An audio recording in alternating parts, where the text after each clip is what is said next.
اگلا سوال یہ ہے کہ عائشہ رضی اللہ عنہا گڑیاؤں سے کھیلا کرتی تھی، ڈال سے کھیلا کرتی تھی، اور کہا یہ جا رہا ہے کہ بالغ ہونے کے بعد گڑیاؤں سے نہیں کھیلتی ہیں بچیاں، اور اس سے ثابت ہوتا ہے کہ وہ بالغ نہیں ہوئی تھی، حیض انہیں نہیں آیا تھا۔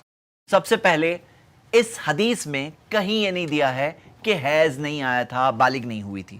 یہ ایک استدلال ہے، ایک ڈیڈکشن ہے جو کسی نے کیا ہے کہ گڑیاؤں سے کھیل رہی ہیں یعنی کہ حیض نہیں آیا ہے۔ یہ ڈیڈکشن کہاں سے آیا؟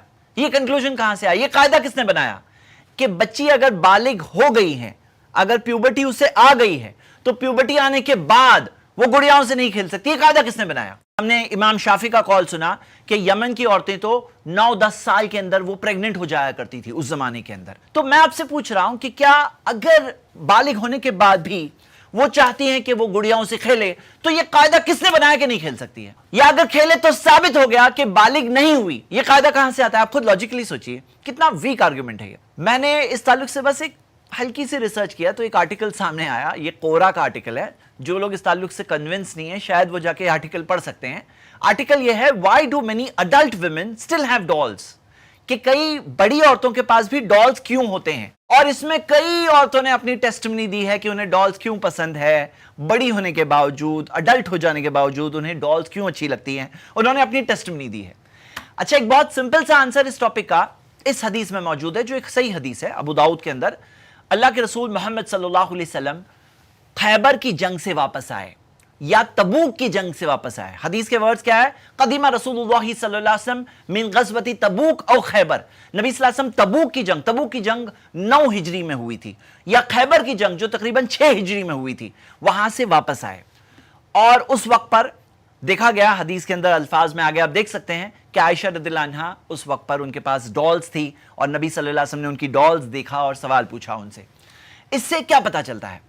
اس سے پہلے تو یہ پتا چل رہا ہے کہ وہ وقت پر عائشہ رضی اللہ عنہا کی عمر 14 سال تھی خیبر کے ٹائم پر، اور 17 سال تھی تبوک کے ٹائم پر۔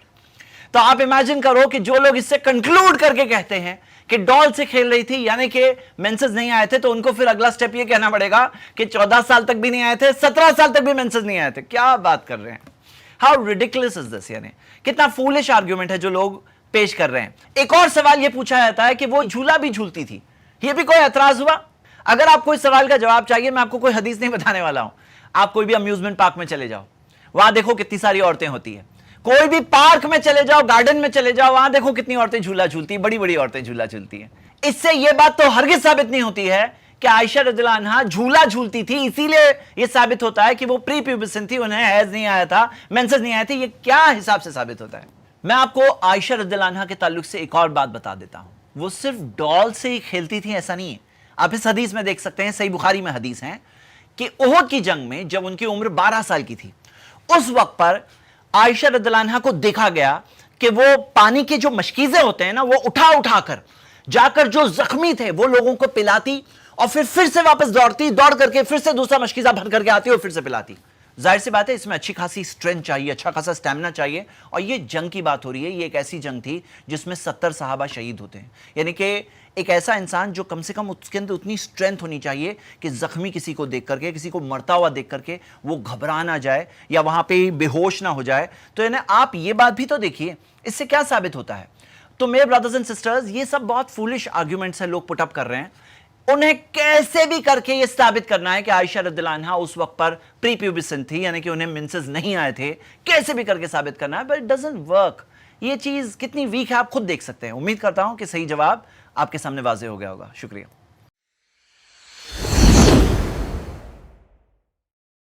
اگلا سوال یہ ہے کہ حافظ ابن حجر العسقلانی نے رحمہ اللہ نے یہ کہا ہے کہ عائشہ رضی اللہ عنہا ڈال سے کھیلا کرتی تھی، اور اس سے یہ بات پتا چلتی ہے کہ وہ پیوبرٹی تک نہیں پہنچی تھی۔ تو میں آپ سب کو اس کے جواب میں سب سے پہلے یہ بات بتاؤں کہ ہمارے لیے پروف کیا ہے، مسلمز کے لیے پروف کیا ہے؟ مسلمز کے لیے پروف ہے قرآن، کہ اللہ کی کتاب قرآن میں کیا دیا ہوا ہے۔ مسلمز کے لیے پروف ہے پروفٹ محمد صلی اللہ علیہ وسلم سے ثابت شدہ صحیح حدیثیں۔ ہمارے لیے پروف ہے کہ صحابہ اکرام نے کیا کہا، ان کا کیا فہم تھا، ان کی انڈرسٹینڈنگ کیا تھی۔ جہاں تک یہ کہنا کہ فلاں اسکالر نے یہ کہا، تو فلاں اسکالر کو ہم بالکل رسپیکٹ کرتے ہیں، لیکن ان کی بات پروف کے درجے تک تب پہنچے گی جب ان کی دلیل سامنے آ جائے کہ انہوں نے کس بنیاد پر، کس دلیل کے بیسس پر یہ بات کہی. دیکھیے ایک بات کلیئر رکھیے کہ اگر آپ کسی بھی ریلیجن پہ آبجیکشن اٹھاتے ہیں تو آبجیکشن اٹھانے سے پہلے یہ بہت ضروری ہے کہ وہاں کی میتھڈولوجی کیا ہے، طریقہ کار کیا ہے، وہاں کا منہج کیا ہے. اگر آپ وہاں کا منہج سمجھیں گے تو آپ ویلڈ کوسچن پوچھ پائیں گے، اور اگر آپ منہج نہیں سمجھیں گے تو آپ کا سوال ہی انویلڈ ہوگا. یہ بات کو ہمیں سمجھنا چاہیے. اور جو لوگ اس میں اعتراض اٹھاتے ہیں تو ان کو یہ بتانا چاہیے کہ نہیں، ہمارے نزدیک یہ ہے کہ کوئی بھی اسکالر نے کہہ دیا تو ہم آبجیکشن اٹھائیں گے. تو میں پہلے اس مسئلے کو واضح کر دیتا ہوں، پھر ایک کنکلوژن آپ کے سامنے رکھوں گا. دیکھیے اس مسئلے میں ڈال سے کھیلنا پیوبرٹی کے بعد، حیض آنے کے بعد کیا جائز ہے یا ناجائز ہے، تو اسکالرز میں اختلاف ہے. ایک طرف ایسے اسکالرز ہیں جیسے مثال کے طور پہ امام ابن حبان رحمہ اللہ، امام نسائی رحمہ اللہ، وہ لوگ کہتے ہیں ڈالز کے ساتھ کھیل سکتے ہیں.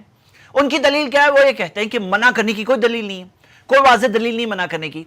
اور دوسری طرف ہمیں ملتا ہے بعض اسکالرز ہیں، اور حافظ ابن حجر نے اس بات کو ذکر کیا ہے کہ ڈال سے کھیلنا، یہ پتا چلتا ہے کہ وہ حیض تک نہیں پہنچی تھی، یعنی کہ ڈال سے کھیلنا حیض آنے کے بعد منع ہے. ان کا یہ کنکلوژن نکل رہا ہے. لیکن اس بات میں سب سے پہلے تو میں پوائنٹ آؤٹ کروں گا، جو یہ بات کہتے ہیں، کوٹ کرتے ہیں، وہ اس کے آگے کا کوٹیشن نہیں بتاتے ہیں، کیونکہ لاسٹ میں حافظ ابن حجر الاسقلانی نے یہ نوٹ کیا ہے کہ یہ ایک ایسی چیز ہے جسے فردر ڈسکس کرنے کی ضرورت ہے، یعنی جس کے اندر اور آگے اور باتیں کہی جا سکتی ہیں. کوئی حتمی اور فائنل اور کنکلوزیو بات انہوں نے اس طرح سے نہیں پٹ اپ کیا ہے. اب اس کے اندر دلیل کی روشنی میں دیکھیں گے تو ہم کنکلوڈ کریں گے کہ کس اسکالر کے پاس دلیل ہے، اور جس اسکالر کے پاس دلیل ہے اس مطابق ہم فیصلہ کریں گے.